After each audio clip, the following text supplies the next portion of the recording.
श्री परमात्मने नमः. ओम श्री सद्गुरुवे नमः. जीवनदर्शन व्यासपीठाच्या तुम्हा सर्व ज्ञानी साधकांना मी डॉक्टर विकास बाहेकर मनपूर्वक या ठिकाणी वंदन करतो. माया हा वेदांतातील आणि एकंदर जीवनातील अतिशय तसं पाहिलं तर आपल्या आजूबाजूला असला तरी, आपल्या आवाक्यामध्ये असला तरी पण आपण त्याला समजून घेण्यामध्ये असमर्थ ठरतो असा विषय. आणि म्हणून त्या विषयातील हा दुसरा भाग आपण जो बोलतो, त्या दिवशी आपण जो विषय पाहिला मायेबद्दलचा, त्याची एकंदर आपण ओळख करून घेतली. आणि भगवंतानं स्वतः मायेला स्वतःच्या आश्रित म्हटलेलं आहे. तो श्लोक आपण पाहिला, श्लोक क्रमांक 14 अध्याय क्रमांक 4 याच्यामध्ये दैवी हेषा गुणमयी मम माया दूरतया. मम माझी, ही माझी आहे, पण ती पकडण्यासाठी किंवा तुमच्या एकंदर काबूमध्ये येण्यासाठी किंवा ज्याला आपण म्हणू शकतो की आपल्या अवसानामध्ये येण्याकरता ती कठीण आहे. परंतु त्यांनी उपाय सांगितला, मामे ये प्रपदंते मायामिताम तरदिंते. जे मला अशा सर्व भावानं माझं भजन करतात, म्हणजे मला माझा आश्रय घेतात, त्यांना मात्र ती माया प्राप्त, ते माया जी माया नदी ते पार होऊ शकतात. ज्ञानेश्वर महाराजांनी त्याच्यामध्ये माया नदीचं रूपक दिलं, मायाला नदीचं रूपक दिलं. आणि नदीमध्ये जे जे वेगळ्या प्रकारचे आवर्तन असतात, वेगळ्या प्रकारचे जे काही आपण नदीचे प्रसंग पाहतो किंवा नदीचे वेगवेगळे आपण स्वरूप पाहतो, त्यामध्ये या संसाराचं वर्णन ज्ञानेश्वर महाराजांनी मांडलं. त्याचं वर्णन आपण मागच्या वेळेस पाहतो. त्याच्यामध्ये भोवरे आहेत, कचरा आहे, सगळ्या गोष्टी आहेत त्याच्यामध्ये. आणि आपण ज्या ठिकाणी थांबलो होतो मागच्या वेळेस, तो एक महत्त्वाचा भाग आहे. तिथून आपल्याला आज चिंतनाला सुरुवात करायची आहे. ज्ञानेश्वर महाराज ते म्हणतात, येथ एक नवलाव, यामध्ये एक नवलाव आहे किंवा नवल आहे, जो जो कीजे तरणो पाव, तो तो अपाव होय ते एक. म्हणजे या माया नदी तरुण जाण्याकरता जो जो प्रयत्न आपण करतो, तो प्रयत्न, अर्थात प्रयत्न मनुष्य चांगल्या गोष्टी करता करतो, म्हणजे तो उपाय म्हणून करतो, परंतु त्याचाच अपाय होतो. अशा प्रकारचं एक वर्णन ज्ञानेश्वर महाराजांनी सांगितलेलं आहे. त्या वर्णनाकरता त्याचं चिंतन जे आहे ते आपल्याला आज पाहायचं आहे. आणि ते पाहत असताना सुरुवातीला एक सिद्धांत आपल्याला या ठिकाणी समजून घ्यायचा आहे. तो सिद्धांत युरोपियन तत्त्वज्ञ रेने देकार्त यांनी मांडलेला आहे. आणि त्या सिद्धांताची एकदा ओळख आपण जर करून घेतली तर आपल्याला या मायेचं जे आता आकलन आपल्याला याच्या पुढे पाहायचं आहे, त्याची आपली असमर्थता लक्षात येईल. कारण आपण उपाय करायला जातो, तो अपाय का होतो हे आपल्या लक्षात येईल.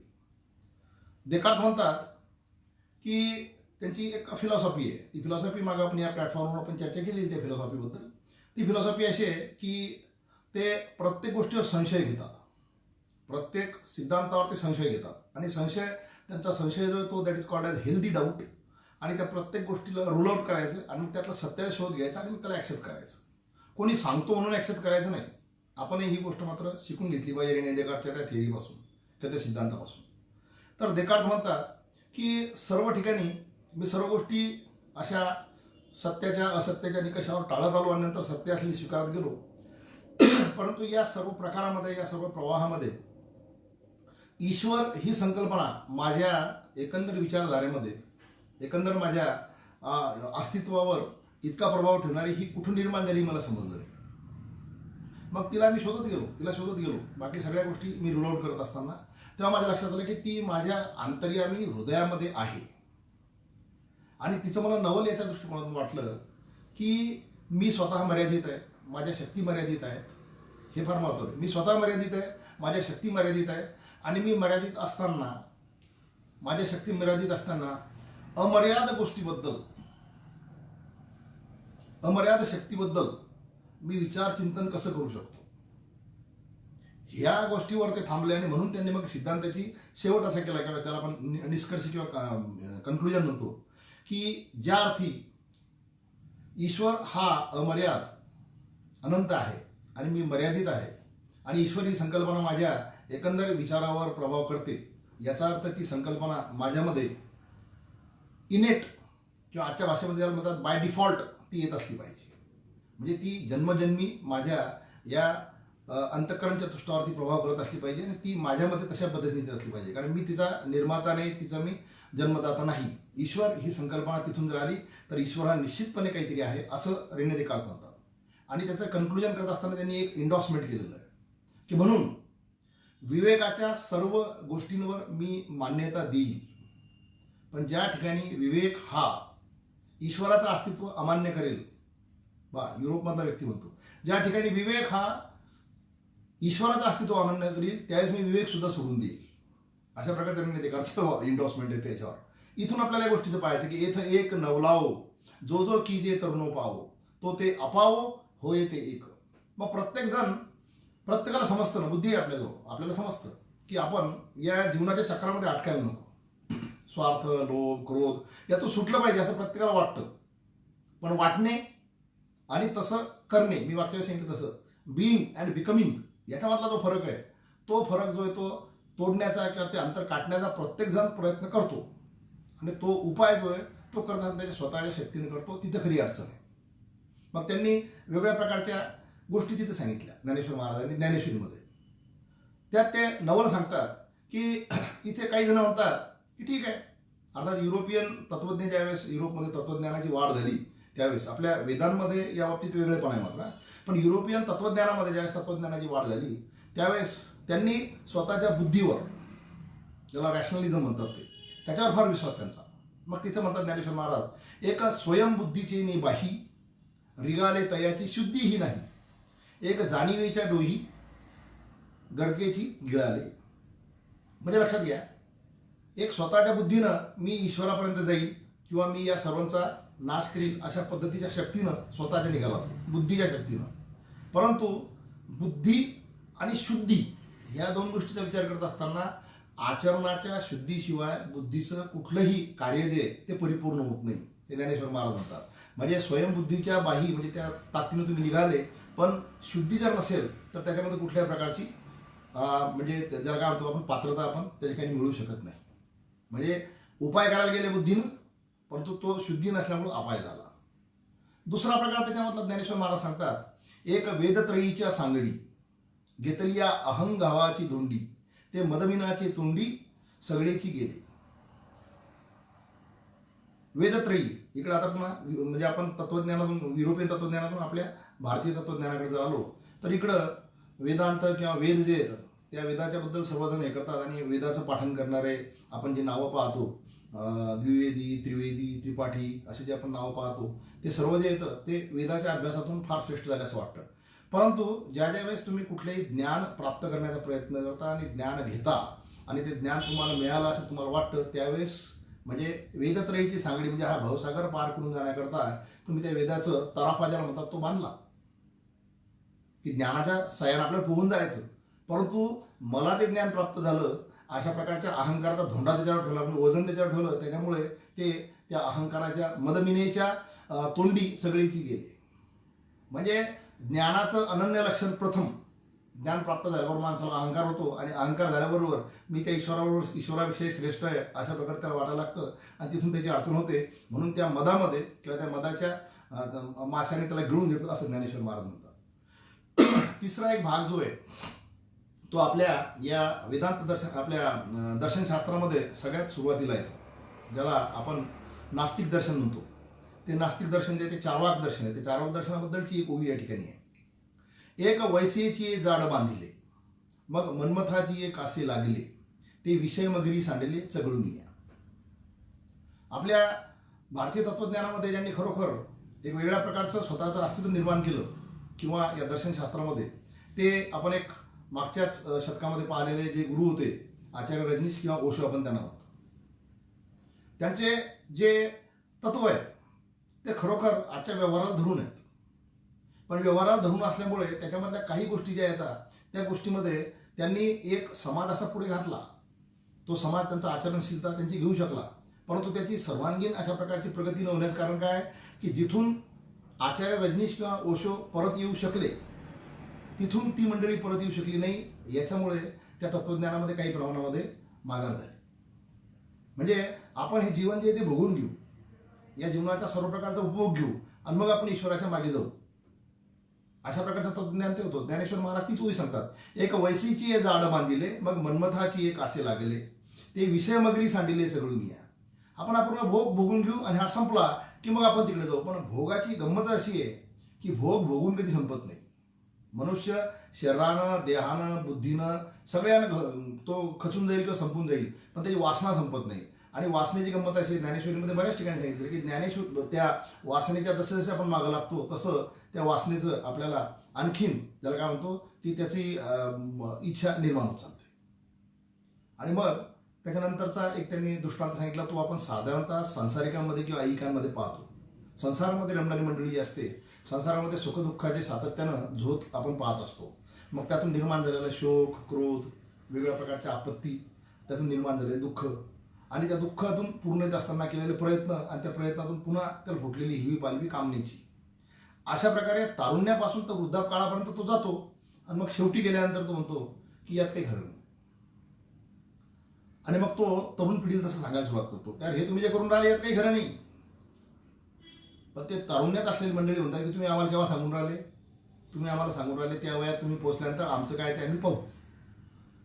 म्हणून वृद्धापकाळी तुम्ही जर लोकांना काही सांगायला सुरुवात केली तर त्याचा प्रभाव राहत नाही. ज्ञानेश्वर महाराजांचं आणि या तत्वज्ञानाचं खरं वैशिष्ट्य हेच आहे. मूलतः ज्ञानेश्वर महाराज 15 वर्षाचे ज्ञानेश्वरी सांगत असताना त्यांचे गुरु त्यांच्यापेक्षा 1 ते 2 वर्षांनी वडील असतील, ते 17 वर्षाचे असतील. पूर्ण तो परिवार जो आहे तो 17 वर्षापासून तर 12 वर्षापर्यंतच्या वयाचा किंवा 11 वर्षापर्यंतच्या वयाचा, या कुमार वयामध्ये जीवनाचं तत्वज्ञान सांगत असताना, ज्यांना जीवनाच्या सर्व गोष्टी करण्यासाठी आयुष्य असताना सुद्धा ते सांगत असताना त्यांच्या एकंदर सांगण्यावर विश्वास लोकांचा त्या गोष्टीमुळे राहिला. आपण आपल्या जवळचे जीवनातले सर्व शेअर्स गमवून बसल्यानंतर किंवा एकंदरच आपली आयुष्यातली प्रापंचिकामध्ये आयुष्यातली व्हॅल्यू कमी होत असते, आयुष्याची व्हॅल्यू कमी होत असते, त्याची शेअर्स कमी होत असतात त्याची. मग तशा प्रकारची आपली व्हॅल्यू कमी झाल्यानंतर आपण ज्या सांगायला सुरुवात करतो त्यावेळेस त्याचा प्रभाव हा समाजात राहत नाही. म्हणून आधी केले मग सांगितले, किंवा आपण ज्याला म्हणतो तुकाराम महाराजांनी बऱ्याच वेळा सांगितले, बोले तैसा चाले त्याची वंदीन पाऊले. तर तसं आपल्या जीवनामध्ये काही कठीण परिस्थितीमध्ये आपण संयमानं किंवा जर वागून दाखवू शकत असलो तर त्या शब्दाचा प्रभाव राहतो. म्हणून आपण बोलणारे खूप लोक आहेत, त्यामध्ये मी सुद्धा आहे बोलणार बरं का. परंतु बोलण्याला वजन केव्हा येऊ शकतं जर तुमच्या बोलण्यामध्ये तुमच्या आचरणाची जर त्याला आधार असेल तर. असो, हे ज्ञानेश्वर महाराज उदाहरण आपण सर्वांनी सारखं घ्यायचं आहे की आपण कोणाला बोलत असेल तर तो बोलत असताना आपल्याला त्याचा बोलण्याचा अधिकार आहे का. तुकाराम महाराजांच्या नावावर किंवा इतरही अनेक संतांच्या नावावरती गुळाची गोष्ट सांगितली जाते. ती आई त्या मुलाला घेऊन येते आणि महाराजाला समजावून सांगा हा फार गुळ खातो. मग ते म्हणतात, मी सांगितलं ना बऱ्याच संतांच्या नावावरती गोष्ट सांगितली, मग ते म्हणतात तू असं करेला 8 दिवसांनी घेऊन ये. तर ते सोपी गोष्ट सांगितली मी आणि हे 8 दिवसांनी कशाला बोलून राहिले. मग 8 दिवसानंतर जी आई त्या बाळाला घेऊन जाते पुन्हा तिथे, मग महाराज तुम्ही सांगणार होते हा गुळ खूप खातो, हो म्हणे गुळ खायचं नाही. मग ती बाई त्याला म्हणते की तुम्ही मागच्या वर्षी इतकं सांगू शकले असते मागच्या हप्त्यामध्ये. नाही मी त्यावेळेस मी स्वतः गुळ खात होतो, मागच्या हप्त्यापासून गुळ मी बंद केला आणि मग तो बंद केल्यामुळे मला त्या बाळाला सांगण्याचा अधिकार आहे. एकंदर संसारिक लोक पूर्ण संसार पार केल्यानंतर त्यातलं शोक, क्रोध, आपदा किंवा विपत्ती, दुःख, कामना या सगळ्या हिंदोळक्यावर फिरल्यानंतर ज्यावेळेस ते म्हातारपणी जाऊन पाहतात की आपल्याजवळ काहीच उरलं नाही, आपल्याजवळ काहीच उरलं नाही, हे जेव्हा त्या लक्षात येतं त्यावेळेस ते सांगतात की अरे याच्यात काही पडलेलं नाही. असे बऱ्याच लोकांची ट्रॅजेडी होते.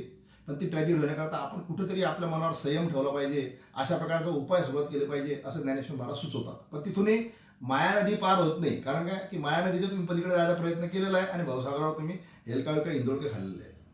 मग त्याच्यावर आणखीन जे जसं आपण सुरुवातीला पाहिलं की वेदत्रयीच्या सांगडी काही जातात अहंकाराने होतात, मग त्याच्या पलीकडे काही प्युअरली कर्मकांड करणारे असतात. त्याबद्दल ज्ञानेश्वर महाराज म्हणतात एकी यजनक्रियेची पेटी, यजनक्रिया म्हणजे यज्ञ वगैरे करणे, बांधोनी घातली पोटी ते स्वर्ग सुखाच्या कपाटी शिरकोनी ठेले. लोकांना सांगतात यज्ञ करा, पुण्य करा, दान करा, इकडे जा तिकडे जा, हा यज्ञ करा, त्या प्रकारचं व्रत करा, असं ते सांगत असतात. यातून ते प्राप्त होईल, त्यातून ते प्राप्त होईल. महाराष्ट्रामध्ये विशेषतः विदर्भामध्ये लोकसंत गाडगे महाराजांनी खूप टीका केली. कारण या अंधश्रद्धा पसरवू शकणाऱ्या कर्मकांडातून अनेक भोळे वाबडे, श्रमिक, गरीब आणि त्यातल्या त्यात जे अज्ञानी जन आहेत ते फार म्हणजे नागवले गेले, फसले गेले. महात्मा ज्योतिबा फुल्यांनी त्यांचं एक नाटकच त्याच्यावर लिहिलेलं आहे.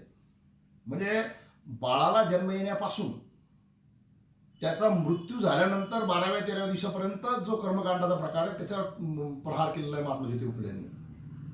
आणि त्यातून तुम्हाला अशा प्रकारे मुक्ती होईल, त्यातून तुम्हाला अशा प्रकारचं होईल, अशा प्रकारचे सांगणारे लोक जे असतात ते कर्मकांडामध्ये फसवण्याचा प्रयत्न करतात. ते सुद्धा तुम्हाला या माया नदीच्या पलीकडे घेऊन जाऊ शकत नाहीत. मग अशा प्रकारच्या सर्व गोष्टी असताना नेमकं हे माया नदीचं प्रकरण आपण पार कसं करायचं हा प्रश्न राहतोच. आणि हा प्रश्न जो आहे तो सोडवण्याकरता ज्ञानेश्वर महाराज त्याच श्लोकामध्ये दुसरी जी गोष्ट सांगतात, मामे वै प्रपंदते मायामितां तरंती ते. जे मला अनन्य भावानं शरण येतात ते निश्चितपणे यातून पार होऊ शकतात, हे मात्र ते निश्चितपणे सांगतात. आणि ही गोष्ट प्रत्येकानं आपण त्या दृष्टिकोनातून घेतली पाहिजे. आता ईश्वराला शरण जाणे म्हणजे पुन्हा काही जण म्हणतील की मग ते तोच प्रकार आला. कोणता प्रकार? कर्मकांड करा, या तीर्थाला जा, त्या तीर्थाला जा, गुरुवार धरा, सोमवार धरा, शनिवार धरा. कर्मकांडाच्या पलीकडे जाऊन आपल्याला काही गोष्टी केल्या पाहिजे आणि करणं आवश्यक असतात. ते ज्ञानेश्वर महाराज ज्ञानेश्वरीमध्ये फार चांगल्या पद्धतीने सांगतात. ते आपल्याला पाहायला पाहिजे. त्याकरता एक फार महत्त्वाची उई आहे, त्या उईचं आपण चिंतन या ठिकाणी पाहू. ज्ञानेश्वर महाराज त्या 7व्या अध्यायातच म्हणतात 91 नंबरच्या उईमध्ये, जेथ वैराग्याची नाव न रिगे, विवेकाचा तागा न लगे, वरी काही तरोये योगे तरी विषय तो. म्हणजे वैराग्य आणि विवेक या दोन गोष्टी ज्या येतात त्या दोन गोष्टीशिवाय तुम्हाला कुठल्याही प्रकारचा उपाय त्याच्यामध्ये सापडत नाही, हे लक्षात येणं आवश्यक आहे. आता मुळात वैराग्य हे शब्द किंवा निवृत्ती हा शब्द आपण फार गोंधळानं वापरतो. या शास्त्रीय त्याचा अर्थ आपण जर पाहिला काही ग्रंथामध्ये फार सुंदर पद्धतीने दिलेला आहे. राग, राग म्हणजे खऱ्या अर्थात रागचा अर्थ आहे रस. प्रत्येक गोष्टीमध्ये आपण जो राग म्हणजे रस किंवा इंटरेस्ट ज्याला घेतो त्याला आपण राग म्हणतात. अनुराग म्हणजे प्रेम, हा स्नेहाचा रस झाला अनुराग, हे तुमच्या लक्षात येईल. मग त्या रागाच्या विपरीत विराग, म्हणजे विराग म्हणजे असलेल्या गोष्टीमध्ये दिसत असून सुद्धा रस न घेणे. आणि जो अशा प्रकारचा संसारातल्या प्रत्येक ज्या त्याच्यासमोर मांडलेल्या गोष्टी आहेत, ज्याला ज्ञानेश्वर महाराजांना त्या माया नदीचा केर कचरा म्हटलेलं आहे, म्हणजे त्या गोष्टी आपण जास्त अटकलेलं सध्या. दिखाऊपणा जो असतो, स्टेटस सिम्बॉल जे असतात, त्या गोष्टी ज्या असतात त्याच्यामध्ये आपण अटकलेलो आहोत. आपण म्हणजे तुमच्याबरोबर मी सुद्धा त्यात अटकलेलो आहे, मी त्यातून काही सुटलेलो नाही. तर तो विराग जो आहे म्हणजे असलेल्या तुम्हाला मला दिखाऊपणा करणाऱ्या गोष्टी ज्या आहेत त्यातला तुमचा माझा रस कमी होणे, ही विरागावस्था प्राप्त होणे म्हणजे वैराग्य प्राप्त होणे. वैराग्य म्हणजे काही तुम्हाला अंगाला राग फासून बाहेर निघून जाण्याची गरज नाही. आणि ती जर गोष्ट आपण आजच याचा प्रयत्न केला तर तुम्ही जी संसारिकाची गोष्ट आपण पाहिली, शोक, क्रोध, आपदा म्हणजे उत्पत्ती, दुःख आणि कामना, साधारणतः तुमच्या माझ्याजवळ जे मोबाईल आहेत ते आज हाय क्वालिटी मोबाईल जे आहेत ते 50, 60, 70 हजाराचे मोबाईल आहेत. मोबाईलचं मूळ काम जे आहे, तुम्ही कुठेही असताना तुम्हाला मला तो फोन कॉल घेता आला पाहिजे, ते सोडून त्या मोबाईलमध्ये इतके फंक्शन, इतके फीचर्स आलेत आणि आपण म्हणतो त्याची आवश्यकता आहे असं म्हणता म्हणता 1000 किंवा 1,500 रुपयाच्या मोबाईलपासून आपलं काम धकू शकलं असतं, ते आपण 75,000, 80,000 पण जाऊन पोहोचलो. आता तिथपर्यंत आपण जात असताना ही एक गोष्ट सांगितली फक्त. मग स्टॅटस मेंटेन करत असताना तुमचे माझे कपडे, तुमचे माझे शूज, तुमचे माझ्या गाड्या, तुमचे माझे घरातले TV, एव्हरीथिंग, ज्वेलरी, लग्न वगैरे सगळ्या गोष्टीमध्ये आपण त्या गोष्टीमध्ये जाणते अजाणतेपणे असं ओढलं, असं अटकलं गेलं की मग मी संसारिकाची गोष्ट सांगितली, शोक, क्रोध, आपदा, दुःख, कामना, याचं सायकल सुरू झालं. हे सुरू होत असताना तुमचे माझे उत्पन्नाचे स्रोत, तुम्हाला मला असलेले बाकीचे संसाधनं आणि त्यातून तुमच्या माझ्या उत्पन्नातून आपण ह्या गोष्टी तोंड मिळवणी कशी करायची, हे पाहता पाहता पाहता पाहता आपण जे ना ते ज्ञानेश्वर महाराजांनी मागच्या वेळेस मी जी यातली गोष्ट सांगितली तुम्हाला, आपल्या काकडा आरतीतली, संसार दुःख मूळ चहूकडे इंगळ, विश्रांती नाही कोठे. तर अशा प्रकारची गोष्ट जी होते ती गोष्ट त्यातून उभी राहते. मग याकरता मुळात तो विराग किंवा वैराग्य जे हे जर लक्षात आलं तर एक आपल्याला गोष्ट लक्षात आली पाहिजे की ही पर्टिक्युलर वस्तू जी आहे ही कशाकरता बनलेली आहे, what is meant for, it is meant for. आणि त्याच्यासाठी जर ती उपयुक्त असेल तर त्याच्या पलीकडच्या गोष्टीकरता आपल्याला जायची गरज नाही. आणि याचा मी फार चांगला अनुभव घेतलेला आहे. आमच्या गुरुपरिवारामध्ये आमचे एक ज्येष्ठ गुरुबंधू जे आहेत, एका दिंडीमध्ये त्यांच्याबरोबर मी असताना त्यांच्या पायामध्ये मला फार साधी चप्पल दिसली आणि त्यांच्या पायाला ती थोडीशी छोटी होत होती. आम्ही त्या दिंडीमध्ये असताना आमच्यासाठी बूट वगैरे चांगल्या प्रकारचे घेऊन गेलेलो होतो. आणि मग मी त्यांना म्हटलं, दादा आपण तुमच्यासाठी कुठेतरी चप्पल घेऊया. तर त्यांनी मला जी गोष्ट सांगितली ती त्या विरागामध्ये बसते. तर चपलीचं मूळ काम जे आहे ते माझ्या तळव्याची या खालच्या दगडापासून याच्यापासून रक्षण करणे आहे, आणि ती माझी चप्पल करते. तुम्ही जास्त भानगडीत त्याच्या पडू नका. हाच अनुभव मला आणखी एका सत्पुरुषाबद्दल आला होता. तुम्हाला ते नाव सांगायला हरकत नाही. आपल्या गजानन महाराज संस्थानचे अध्यक्ष जे माननीय शिवशंकर भाऊ यांच्याबद्दल.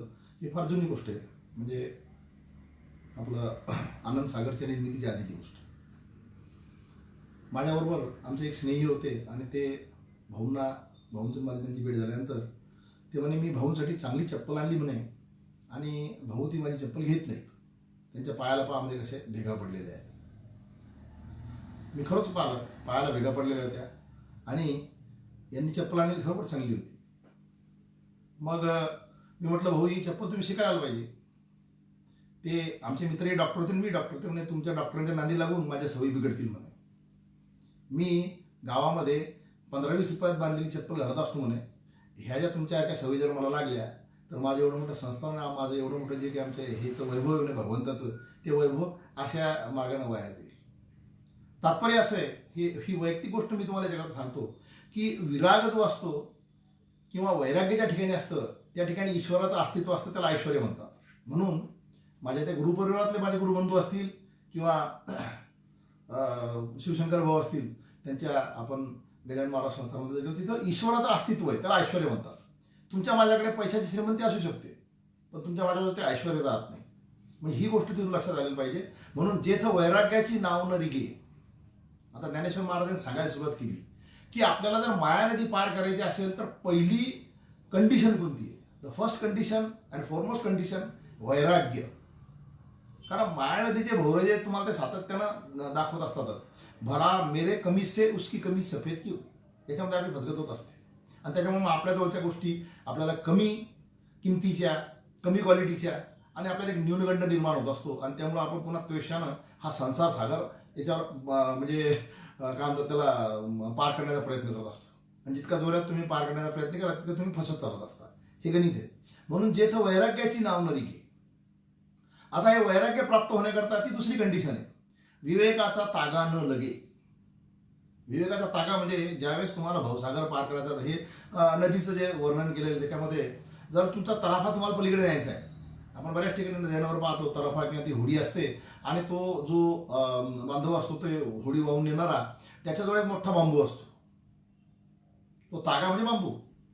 तो तागा कशाचा असतो? विवेकाचा तागा न लगे. जोपर्यंत तुमच्याजवळ तो तागा येत नाही, तो तागा या भवसागराची खोली पाहतो. पण ती कशीच पाहिजे? विवेकाची. म्हणजे यातलं मला स्वीकार्य काय, मला यातलं सोडायचं काय, यातलं मला आवश्यक काय, आणि यातलं मी काय म्हणजे अन्यश्री माझ्यावर जमा करून राहिलो, याचा सत्सद विवेक बुद्धीचा किंवा आपण ज्याला विवेक जो आहे तो जागृत ठेवून आपण जर विचार केला तर बऱ्याचशा अनावश्यक गोष्टी तुमच्या माझ्याजवळ दडपण म्हणून पडलेल्या असतात. कारण काय? तर त्यानं घेतली, मी घेतलीच पाहिजे. त्यानं आणली, मी आणलीच पाहिजे. या अडचणीमुळे आपण तो विवेक गमावून बसतो, आणि तो विवेक गमावल्यामुळे आपल्याजवळ त्या पुन्हा संसाराच्या त्या गोष्टी येतात. कोणत्या? ज्या आपण पाहिल्या, त्या शोक, क्रोध, आपदा वगैरे त्या सुरू होतात.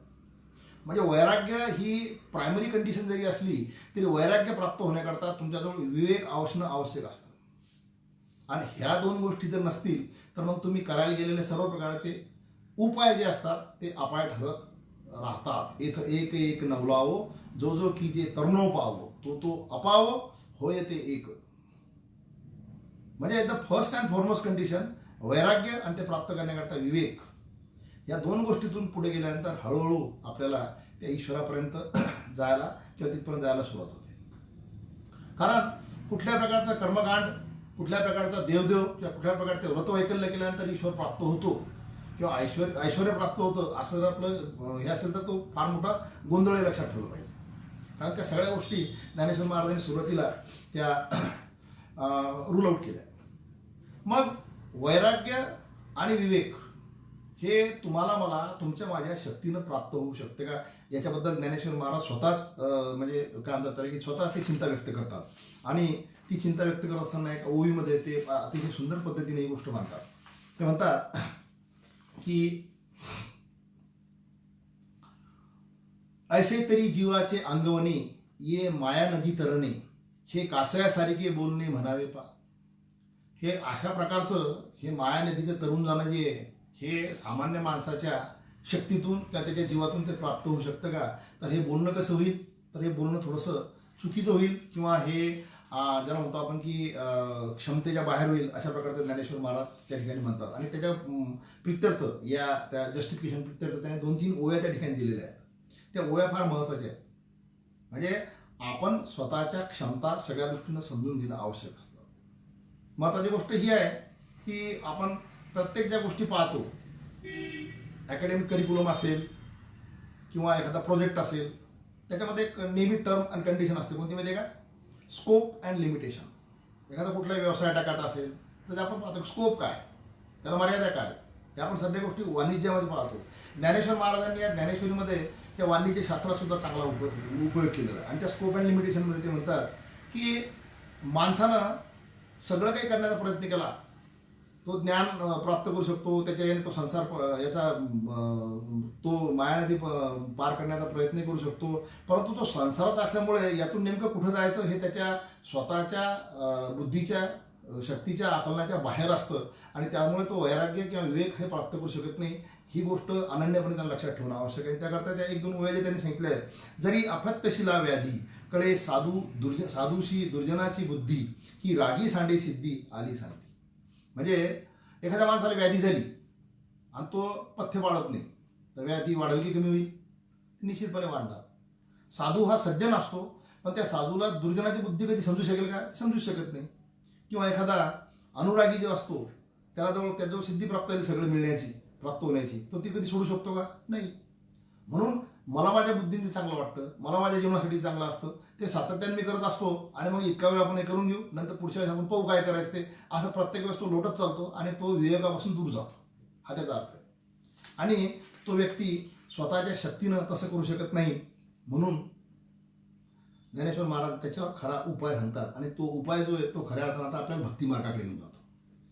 भक्ती मार्गाचा मूळ गोंधळ जो आहे आपला, तो आपण या ठिकाणी दूर करणं आवश्यक आहे.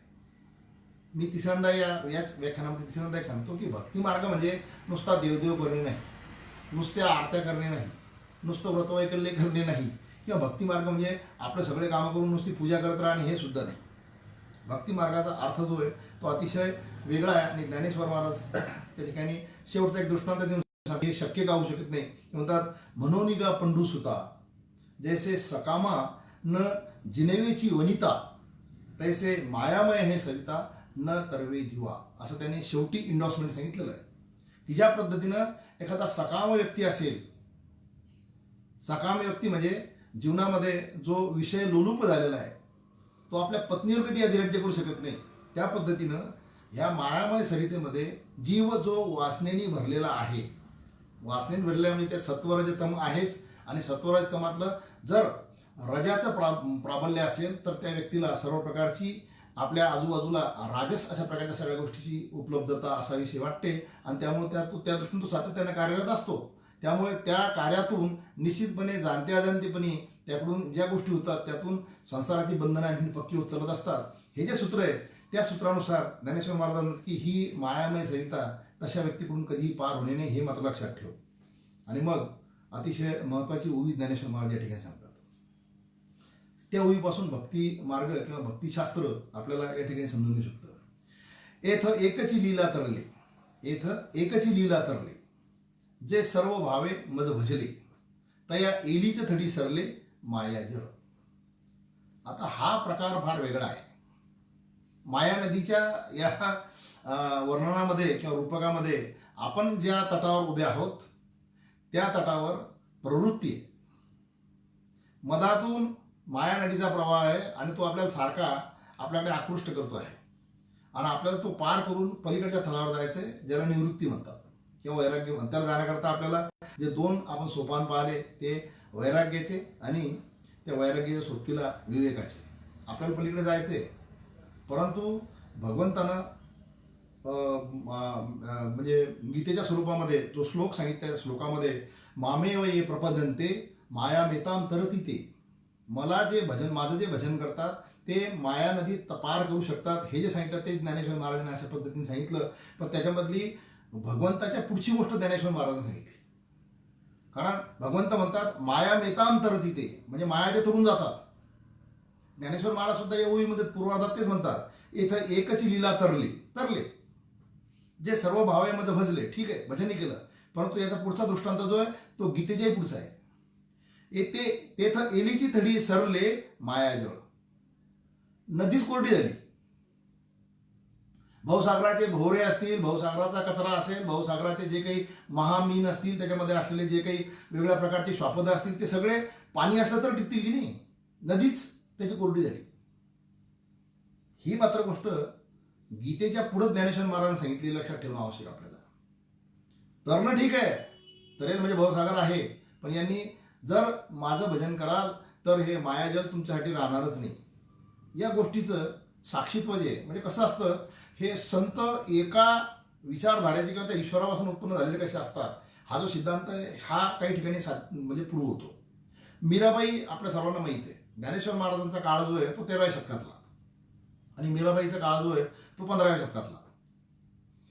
मीराबाईच्या त्यांच्यामध्ये एक 100 वर्षाच्या पलीकडचं अंतर आहे, 100-150 वर्षाचं अंतर त्याच्यामध्ये. मीराबाईचं एक भजन आहे, ज्ञानेश्वर महाराजांनी गोष्ट सांगितली. मीराबाई म्हणतात, मोहे लागी लगन गुरुचरणन की, मोहे लागी लगन गुरुचरणन की, भवसागर सब सुख गयो, फिकर नाही मुझे तरणन की. सारखेपणा लक्षात आला का?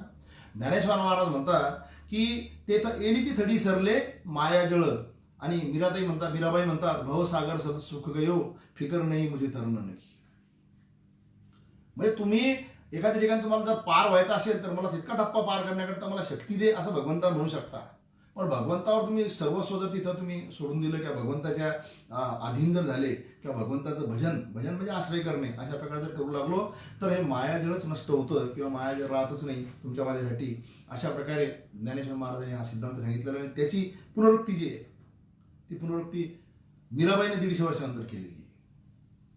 संत जे असतात ते ईश्वरापासून आलेले साक्षात त्याचेच स्वरूप असतात. विभूती योगामध्ये ही गोष्ट सांगितलेली आहे. आणि म्हणून जर गुळाची भेली आहे, मी एक कोपर कापून घरी नेला, एकाने दुसरा गेला, तिसरा गेला, तर त्या गुळाची क्वालिटी एकाच भेलीच्या ह्याच्यावर सारखी राहते. तशा पद्धतीनं संत हे त्या भगवंताचे स्वरूप आहेत. हे जे गजानन महाराजांच्या पोथीमध्ये सुद्धा सांगितलेलं आहे, गजानन विजयमध्ये, तशा पद्धतीनं संत हे भूमीवर चालते बोलते परमेश्वर, वैराग्याचे सागर दाते मोक्षपदाची, ही गोष्ट सांगितली ती तुम्हाला सापडेल. हा जसा गुळ सगळ्या ठिकाणी एका भेलीतला सारखा असतो तसा ईश्वरापासून आलेले त्याचे अंश जे आहेत ते सारख्या प्रकारचे असतात. म्हणून समाजामध्ये असलेली जी संसार विषयक किंवा या संसारासाठी जी असलेली आसक्ती ती दूर करून त्यांना या मायेच्या पलीकडे ईश्वराचं स्वरूप दाखवायचं जे आहे. कारण हा मुखवटा जो आहे तो भगवंताचा तो फक्त आपल्याला दिसतो, पण बाकीचा भगवंत जो आहे तो मायानं असा ग्रासलेला आहे. म्हणून आपल्याला भगवंत पाहायचा असेल तर या संसाररूपी मायाचा पडदा दूर करून तो भगवंत पाहावा लागत असतो आणि ते दाखवण्याचं मार्गदर्शन सर्व संत करतात. आणि याचीच खऱ्या अर्थानं प्रस्तावना जी भक्ती मार्गामध्ये भगवंतानं ज्ञानेश्वर महाराजांनी या ठिकाणी केलेली आहे. आणि मग ते त्या ज्ञानेश्वरीमध्ये 7व्या अध्यायामध्ये आपल्याला ते 3 गोष्टी सांगतात. त्या 3-4 टप्पे जे आहेत त्या टप्प्यानं आपण जर जाऊ शकलो तर आपल्याला भगवंताचा मार्ग सापडू शकतो. आता पुन्हा भगवंताचा मार्ग सापडणे म्हणजे काय, इथं मला एक स्वतःची गोष्ट तुम्हाला सांगणं आवश्यक आहे. मी बुलढाण्यामध्ये डोळ्याचा डॉक्टर आहे, 30 वर्षांपासून प्रॅक्टिस करतो. सर्व प्रकारच्या आई गोष्टीची उपलब्धता माझ्यासाठी करून घेतलेली आहे, सर्व भौतिक गोष्टीची उपलब्धता माझ्याजवळ आहे. मग या सगळ्या गोष्टी असताना मी भगवंत तुम्हाला सांगतो म्हणजे काय? कोणी म्हणेल की तुम्ही स्वतः तर सगळ्या गोष्टी 5 स्टार करता आणि आम्हाला काय भगवंत सांगता.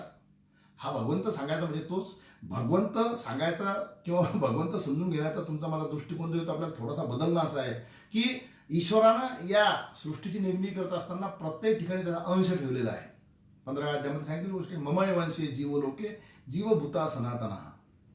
मग प्रत्येक ठिकाणी ईश्वराचा अंश जर असेल तर ज्या पद्धतीने आपण पंढरपूर गेल्यानंतर पांडुरंगाचं दर्शन घेतो, शिर्डीला गेल्यानंतर साईबाबांचं दर्शन घेतो, शेगावला गेल्यानंतर गजानन महाराज दर्शन घेतो, प्रत्येक ठिकाणी गेल्यानंतर आपण त्या देवदेवताचं दर्शन घेतो. तसं तुमच्या माझ्यापर्यंत पोहोचणारा प्रत्येक व्यक्ती त्याच्यामध्ये जर ईश्वराचा अंश असेल, जसं मूर्तीची प्राणप्रतिष्ठा झाली, म्हणजे मूर्तीला किंवा दगडाला भगवंताचं स्वरूप प्राप्त होतं. तसं तुमच्या माझ्या अंतर्यामी साक्षात त्या ईश्वरानं सांगितलेलं आहे 15व्या अध्यायामध्ये की ममाय वंशे जीव लोके जीवभूता सनातना, प्रत्येक जीवामध्ये मी आहे. मग तुम्ही आम्ही आपल्या पाहण्याची दृष्टी जर तशी बदलली की येणारा प्रत्येक ईश्वर स्वरूप आहे, तर तुमचे माझे नातेसंबंध त्या व्यक्तीशी ईश्वराचे आणि भक्ताचे राहता सारखेपणाचे येऊ शकतात. म्हणून प्रत्येकाकडे समदृष्टीने पाहण्याची जी विचारधारा या संतांनी तुमच्या माझ्यापर्यंत पोहोचवली, त्या दृष्टिकोनातून आपल्याला भगवंतापर्यंत जायचं आहे. आपल्याला कुठल्याही मंदिरात जायचं नाही, परंतु तुमच्या माझ्यापर्यंत आलेल्या प्रत्येक व्यक्तीमध्ये आपल्याला ईश्वर पाहायचा आहे. ही दृष्टी आपल्याला डेव्हलप करत असताना आपल्याला त्या दृष्टीने कोण मदत करू शकतो? कारण संतांची विचारधारा सारखी आहे. संतांनी तुम्हाला मला मायेपासून दूर करण्याचा प्रयत्न केला. संतांनी तुम्हाला मला संसारातले सर्व प्रकारचे अहिक जे येतं त्यातून येरती माईक दुःखची जनिती हे सांगितलं तुकाराम महाराजांनी की या माईक वस्तीपासून सर्व दुःखच निर्माण होणार आहे. मग तू सर्वस्वी त्या ईश्वराला शरण जा. मग ईश्वराला शरण जात असताना नुसता तू देव करून किंवा व्रतवैकल्य करून स्वतःला कष्टी करून घेऊ नकोस, तर प्रत्येकामध्ये ईश्वर पाहायला सुरुवात कर. हे पाहत असताना ते सांगतानाच खऱ्या अर्थानं संत तुम्हाला मला ती गोष्ट सांगू शकतात. कारण तुमची माझी म्हणजे भक्ती मार्गाची सुरुवात खरी इथं होते. तुमची माझी शक्ती, विचारशक्ती, शारीरिक शक्ती, आयुष्याची शक्ती, ह्या सर्व गोष्टी मर्यादित आहे. आणि मर्यादित गोष्टीतून आपण अमर्याद गोष्टीला पकडू शकत नाही. त्याकरता अतिशय सुंदर उदाहरण एका ठिकाणी के.व्ही. बेल सरांच्या ग्रंथामध्ये सांगितलेलं आहे. चुलीमध्ये निखारे पेटलेले आहेत.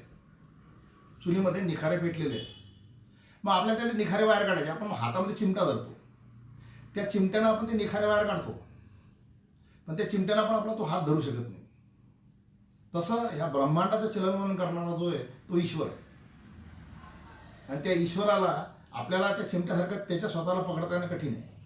म्हणून आपल्याला त्याला पकडायचं असेल तर आपल्याला काहीतरी या ठिकाणी त्या ईश्वराचं समकक्ष किंवा त्या ईश्वराचं स्वरूप पटवलं लागतं. त्याला संत म्हणतात. आणि मग त्या संताबद्दल ज्ञानेश्वर महाराज हे 4 प्रकारचे उपाय तुम्हाला मला सांगतात. ते उपाय आपल्याला जर लक्षात आले तर मग आपण त्या भक्ती मार्गाकडे जाऊ शकतो.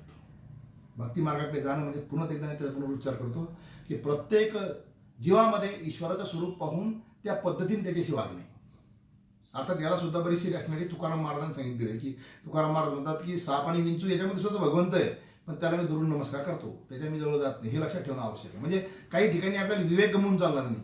कारण वैराग्य आणि विवेक ह्या 2 गोष्टी घेऊन आपण ईश्वरापर्यंत जाऊन राहिलो. त्यातला पहिला मार्ग ज्ञानेश्वर महाराज सांगतात, म्हणजे पहिला उपाय त्यातला. आता आपण आतापर्यंत जे पाहिले ते उपाय करण्याचे प्रयत्न आपण स्वरवशी करण्याचा केला प्रयत्न.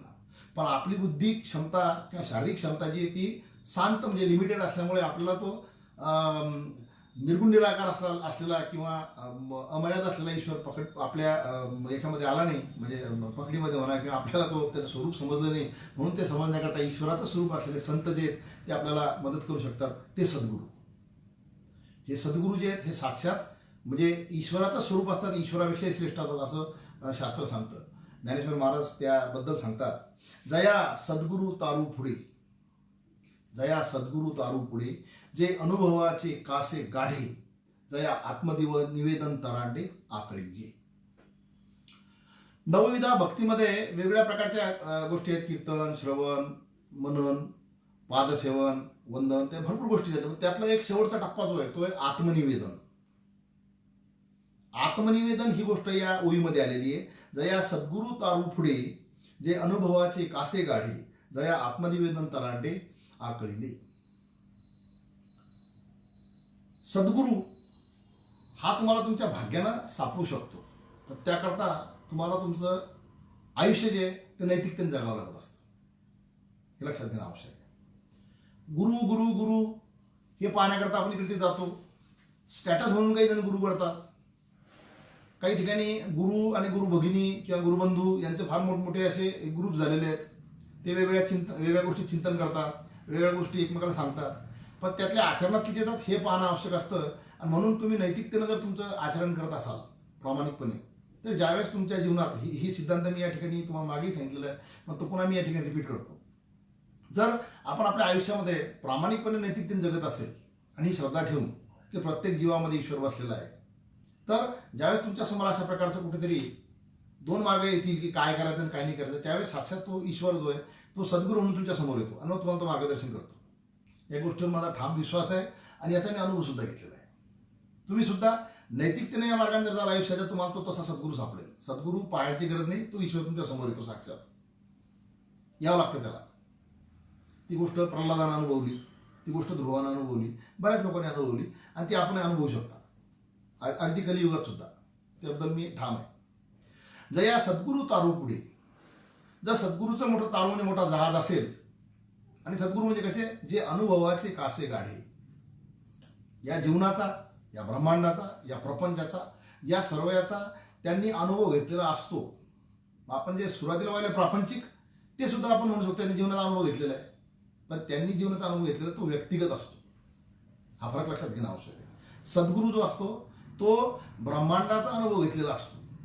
आता हा ब्रह्मांडाचा अनुभव काय प्रकार आहे हे ज्ञानेश्वरीमध्ये हळूहळू प्रत्येक ठिकाणी आपण त्याचा उलगडा करत जाणार आहे.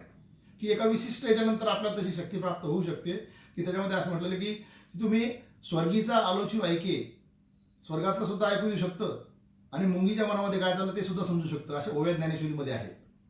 ती सिद्धता आपल्याला प्राप्त होऊ शकते आणि सद्गुरू त्याच्या पलीकडचा असतो. कारण साक्षात तो, मी सुरुवातीला सांगितलं त्या गुळाच्या म्हणजे सिद्धांत या दृष्टांतासारखा त्या गुळाचा म्हणजे ईश्वराचा अवतार असल्यामुळे त्याच्या सगळ्या गोष्टीची ही कल्पना असू शकते. मग अशा प्रकारचं जर तुमच्याजवळ असेल तर तुम्ही प्रामाणिकपणे एक गोष्ट करणं आवश्यक आहे, आत्मनिवेदन. आता आत्मनिवेदनामध्ये एक सगळ्यात महत्त्वाची गोष्ट काय असते, प्रामाणिकपणा, कन्फेशन ज्याला म्हणतात. ख्रिश्चॅनिटीमध्ये किंवा ख्रिश्चन धर्मामध्ये ही गोष्ट फार महत्त्वाची आहे आणि आपण सर्वजण याचा एक प्रयोग करायला सुरुवात करायला पाहिजे. हा प्रयोग जर आपण केला तर आपल्याला हळूहळू त्या ईश्वराचं स्वरूप आपल्याला आजूबाजूला दिसायला सुरुवात होते. तुमची आमची अडचण अशी आहे की त्या अहंकाराच्या भवरात अडकल्यामुळे मी काही चुकतो, माझं काही चुकलं, मला सांगताना हे म्हणजे मी जे बोललो तेच बरोबर आहे, अशा प्रकारच्या एका आरेरावीमध्ये आपण असतो. त्याच्यामध्ये आपल्याजवळ असलेली बुद्धिमत्ता, आपल्याजवळ असलेली सत्ता, आपल्याजवळ असलेली संपत्ती, ह्या गोष्टीचा मद आपल्या डोक्यावर असतो आणि त्यातून मीच बरोबर आहे, मला त्याला काही माफी मागण्याची किंवा कन्फ्युज करण्याची गरज नाही असं आपल्याला वाटतं. आणि मग आपण बऱ्याच वेळा समोरच्या व्यक्तीला असहाय अवस्थेमध्ये त्याला आवश्यकता असताना सुद्धा आपण त्याला मदत करत नाही किंवा मदत त्याची नाकारतो. आणि ह्या गोष्टी आपल्याला जाणते अजाणतेपणे समजत असतात. ह्या गोष्टी आपल्याला समजत नाही ह्याला वागणे. आणि मग असं समजल्यानंतर ती गिल्ट तुमच्या माझ्या अंतर्यामी जी राहते की नाही, ती गिल्ट तुम्हाला मला हळूहळू कुठेतरी त्या म्हणजे तुमच्या माझ्या आत्म्याला त्या ठिकाणी ती दाबत चालते आणि तिने जर पूर्णपणे त्याचा ताबा घेतला तर तुमच्या माझ्यामध्ये या श्लोकाचा पुढचा आपला जो विषय आहे नराधम हा निर्माण होतो. परंतु तुम्हाला तुमच्यावर त्याचं दडपण सातत्यानं राहतं, त्याच्यामुळे त्याची एक सातत्यानं भीती त्याच्या चेहऱ्यामध्ये दिसत असते. याचा आपल्याला जर अनुभव घ्यायचा असेल तर रामानंद सागरांची जी एक सिरियल होती रामायण, त्या रामायणामध्ये आपण कुठेतरी चुकतो हे त्या रावणाच्या चेहऱ्यावर सातत्यानं दिसत असतं. अरविंद त्रिवेदीजींनी तो अभिनय केलेला अतिशय सुंदर आणि वाल्मिक रामायणामध्ये ही गोष्ट सातत्यानं म्हणजे दिसून पडते. कारण रावण काही हा साधासुद्धा व्यक्ती नव्हता, तो अतिशय प्रकांड पंडित होता, अतिशय ज्ञानी होता. मग ज्ञानी व्यक्तीला कमीत कमी आपण चुकतो काय ते समजतं, अज्ञानी व्यक्तीला वगैरे ते समजणार नाही. म्हणून ती डोळ्यामधली सैरभैर जी प्रत्येक वेळची ती सैरभैर जी ती अरविंद त्रिवेदीजींनी त्या रावणाच्या त्या कॅरेक्टरमध्ये फार सुंदर पद्धतीने मांडली आणि ती फक्त ती मांडत असताना तो सोडत का नाही तर त्याच्यामध्ये अहंकार असतो. हा अहंकार जो आहे तो अडचणीचा असतो. म्हणून आपल्याला ज्यावेळेस आत्मनिवेदन करायचं त्यावेळेस तुमच्या माझ्याजवळ एक प्रामाणिकपणा पाहिजे की यस आय एम गिल्टी. ख्रिश्चॅनिटीमध्ये सगळ्यात जर तत्व कोणतं चांगलं असेल तर त्या कन्फेशनचं तत्व आहे सगळ्यात चांगलं तत्व. त्या फादरजवळ जाऊन बसायचं, फादरचा चेहरा तिकडे असतो, या खिडकीतून आपण सांगायचं येस मी असं असं चुकलेलं आहे म्हणून. कमीत कमी त्यांना तुमच्या अंतर्यामी असलेला आत्म्यावरचं बोज जो आहे, वजन जे आहे ते कमी होतं. नाही मी कोणाला तरी सांगितलं आणि ईश्वराच्या दारी सांगितल्यानंतर त्याला फार मोठं म्हणजे त्याला म्हणतात की शक्ती प्राप्त होते त्याला, तुमच्या त्या सोडण्यालाच होता आणि तुम्हालाच होता. तर अशा प्रकारचं हे आत्मनिवेदन जे आहे ते तुम्हाला करायला पाहिजे. पण त्याकरता ज्ञानेश्वर महाराज ती प्री कंडिशन असतात. जसं पहिली प्री कंडिशन काय सांगितली, वैराग्य आणि तुमचा जो विवेक असावा. मग या ठिकाणी एक प्री कंडिशन म्हणतात आत्मनिवेदन तरांडे आकळीले. सद्गुरूचं तारू तर फार मोठं आहे, जहाज आहे मोठं, त्याला तुम्ही फक्त एकच गोष्ट करायची की तुमचं तारू जोडायचं. पण ते तुमचं तरांडा म्हणजे तुमचा तो तराफा जोडायचा आहे. पण तो तराफा कशाला आधारित असावा, अहंकार सर्व प्रकारचा पाण्यात फेकून देऊन तुमचं आत्मनिवेदन पूर्णपणे स्पष्ट प्रामाणिकपणे करून यस आय एम गिल्टी किंवा माझ्याकडून हे चूक झालेली हे सांगून अनन्य भावे त्या भगवंताला, त्या भगवंत स्वरूप सद्गुरूला जर तुम्ही शरण गेले तर तुम्ही माया नदीच्या पार होण्यास पात्र होऊ शकता. Pre condition first. आणि या कंडिशनमध्ये तुम्ही त्या भगवंताच्या जवळपास जाण्यास सुरुवात होऊ शकते. मग आता माया नदी पार करायची आहे म्हणून रूपक जे आहे ते त्या पद्धतीने चाललं सगळं सद्गुरूचा अशा प्रकारचा. आणि सद्गुरू जे असतात त्यांचे अनुभव जे येतं ब्रह्मांडापर्यंतचे असतात. दुसरा प्रकार त्यातला पुन्हा जे अहमभावाचे ओझे सांडून, मी आता जे सांगितलं, जे अहमभावाचे ओझे सांडूनी विकल्पाची या झुळका चुकावूनी अनुरागा निरुतावूनी पाणी ढाळू. त्या तराफ्याला जर त्या तारूबरोबर स्पीडनं जायचं असेल तर तुम्हाला तुमच्या अंतर्यामी असलेल्या त्या अहंकाराचं ओझं तिथलं सांडून द्यावं लागतं, तर तो तराफा फ्री होतो आत्मनिवेदन केल्यानंतर. कन्फेशन फार महत्त्वाची गोष्ट आहे. कन्फेशन केल्याशिवाय, मी चुकतो म्हटल्याशिवाय आपल्याला दुरुस्त व्हायला स्कोप नसतो, हे पाहणं आवश्यक आहे. आणि विकल्पाची या झुळका चुकवणी, संकल्प विकल्प हा अविश्वास निर्माण करतो. म्हणून निष्ठा हा शब्द जो येतो, निष्ठा हा शब्दच कुठल्या प्रकारचा विकल्प नसले.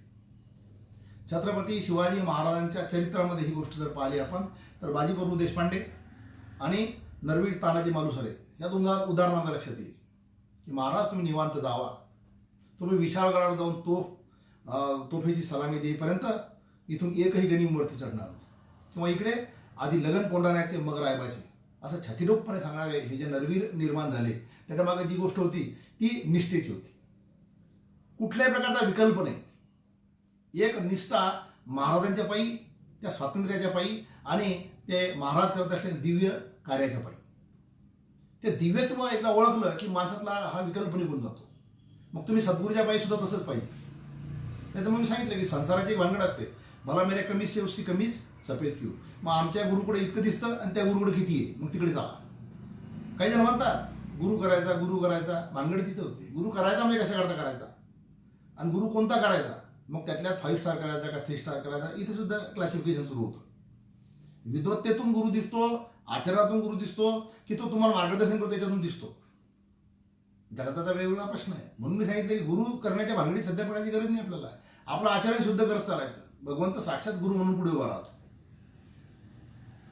अहंकार सुटला पाहिजे. तो अहंकार सुटला आणि विकल्प सुटला की नाही, मला हे करणं आहे आणि माझी निष्ठा त्याप्रती आहे. मग अनुरागाचा निरुतावूनी पाणी ढाळू. अनुराग जो आहे सांगितलं, तो राग आपल्या मागे असतो सगळा. तर अशा प्रकारची पाणी ढाळू म्हणजे त्या याच्यामध्ये पाण्याचा उतार पाहतात आणि मग जिथं उतार म्हणजे पाणी कमी आहे अशा ठिकाणी आपल्याला मारता येते. भावसागराच्या पलीकडे जायचं आहे आपल्याला.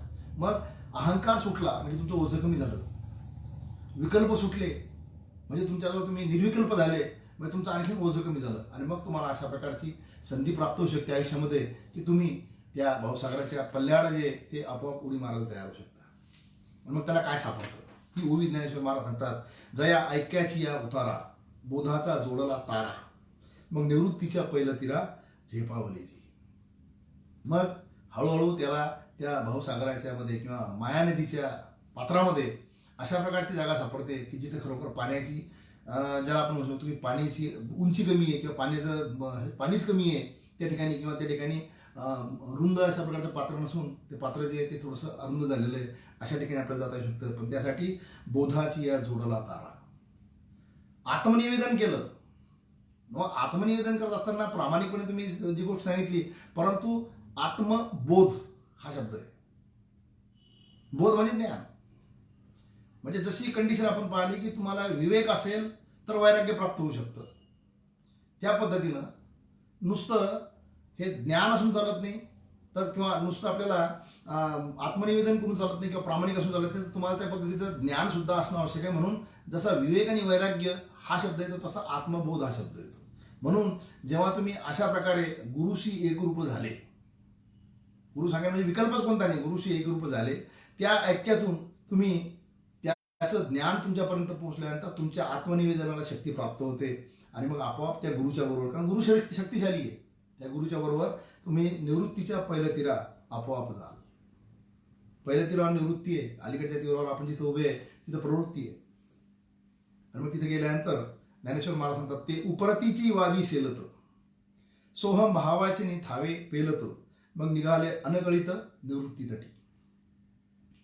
गुरुचा आशीर्वाद आहे, तुमचा अहंकार गेला, तुम्हाला आत्मनिवेदनातून गुरुशी ऐक्य झाल्यामुळे तुम्हाला बोधही म्हणजे ज्ञानही प्राप्त झालं. आणि ते ज्ञान प्राप्त झाल्यानंतर आपल्याला आतापर्यंत आपण काय काय गोष्टी चुकलो त्याला जसं आपण तिकडे शब्द वापरला कन्फेशन किंवा आत्मनिवेदन, ते करत असताना मराठीमध्ये एक शब्द आहे उपरती. ती उपरती आपल्याला झाल्यामुळे, त्या उपरतीमुळं आपण हलके झालो आणि हलके झाल्यामुळं आपल्या भावसागरावर हलका झाल्यानंतर तुम्हाला तो पार करून जाण्याकरता आपला हात जो आहे तो जोरात चालतो. आणि त्यामुळे आपण कुठल्या प्रकारचं संकट न येता आपल्याला साक्षात ईश्वर गुरुच्या स्वरूपामध्ये आपल्यासोबत असल्यामुळे आपल्याला त्या सोहम भावाची त्या ठिकाणी अनुभूती येते.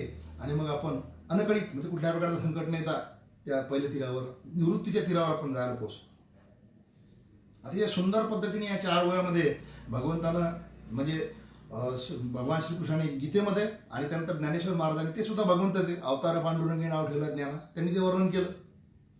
पण शेवटच्या ओळीमध्ये ज्ञानेश्वर महाराज आणि भगवान श्रीकृष्ण अतिशय म्हणजे त्याला आपण आपल्या सर्वांची ओळख त्यांना असल्यामुळे आपल्याला ते ओळखतात कसे वासनेने बरबटलेले आहेत. आणि मग माया नदीचं वर्णन त्यांनी जे केलेलं आहे त्यानुसार ते अतिशय मार्मिकपणे एक गोष्ट सांगतात. ती ओवी सांगून आपण या ठिकाणी आजच्या दिवसाला थांबू. ती ओवी मी सांगतो, त्याचं एक चिंतन पाहू 2 मिनिटाकरता. येणे उपाय मज भजिले, ते हे माझी माया तरले. हे मी जे सांगितले अशा प्रकारच्या उपायानं जे मला माझं ज्यांनी आश्रय घेतला किंवा माझं ज्यांनी भजन केलं ते हे माझी माया तरले.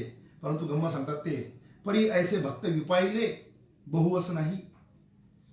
आणि अशा प्रकारचे भक्त जे आहेत पार्था पंडूसुता, अशा प्रकारचे भक्त जास्त नाही, ते फार कमी आहेत.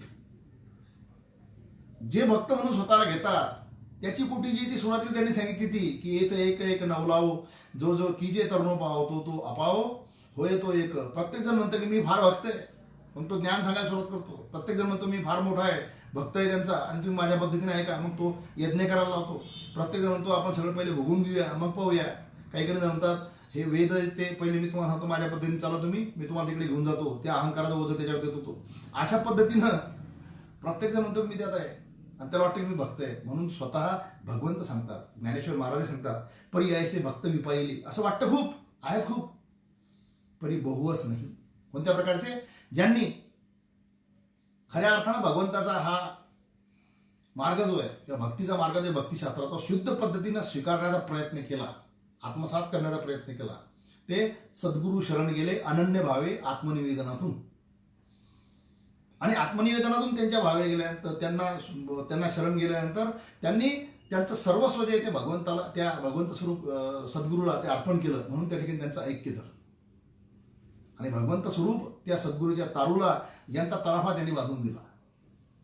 आणि तो बांधून दिल्यामुळे ऐक्यामुळं त्यांना जो ज्ञानाचा स्रोत प्राप्त झाला, बोधाचा जोडला तारा, बोध प्राप्त झाला आणि त्यामुळं निवृत्तीच्या पहिल्या तीरात झेपावले जे, त्यामुळे ते निवृत्तीच्या पहिल्या तीरात जाऊ शकले. परंतु ते करत असताना त्यांना माझ्या शरण येण्याकरता या भगवंत स्वरूप सद्गुरूंनी मदत केली हे त्यांनी जाणलं पाहिजे. तुमची माझी सर्वांची बुद्धी जी ती श्रांत ज्याला म्हणतो की आपण ज्याला शांत म्हणतो, म्हणजे जी अल्प आहे त्याची जाणीव आपल्याला झाली पाहिजे. आपल्या बुद्धीचा गर्व आपला कमी झाला पाहिजे, आपला अहंकार कमी झाला पाहिजे. आणि तो झाल्यानंतर आपल्याला योग्य मार्गदर्शन करण्याकरता आपल्या चरित्रातून, आपल्या आचरणातून, आपल्या नैतिकतेतून, आपल्या शुद्धतेतून त्या ईश्वर स्वरूप सद्गुरूची प्राप्ती झाल्यानंतर आपण हा भवनदीचा पार जो आहे तो मिळवण्याकरता सद्गुरू साक्षात सापडल्यानंतर सद्गुरूशी ऐक्य होणं आवश्यक आहे. आणि हे करण्याकरता तुम्ही जर आत्मनिवेदन शुद्ध कराल तर ते उपरतीचे वावी सोलित सोहम भावे थावे पेलित. मग निघाले अनकळित संकटासहित, कुठल्या प्रकारच्या संकटारहित ते निवृत्तीच्या तटावर पोहोचू शकतात. आणि येणे उपाय मध्ये जे भजले ते हे माझी माया तरले. निश्चितपणे ते माया तरू शकतात. पर्यायचे भक्त विपायले बहुवस नाही. अशा प्रकारचे भक्त जे आहेत ते जास्त नसतात, ते कमी असतात. आपण तशा प्रकारच्या श्रेष्ठ भक्तामध्ये आपल्या स्वतःला कसं जाता येईल याचा प्रयत्न करूया. यानंतर जे अभक्त आहेत आणि नंतर खरे भक्त कसे असतात याचं सुद्धा वर्णन यात केलेलं आहे. मायेच्या 3ऱ्या टप्प्यामध्ये आपण त्याचं चिंतन पुढच्या वेळेस पाहूया.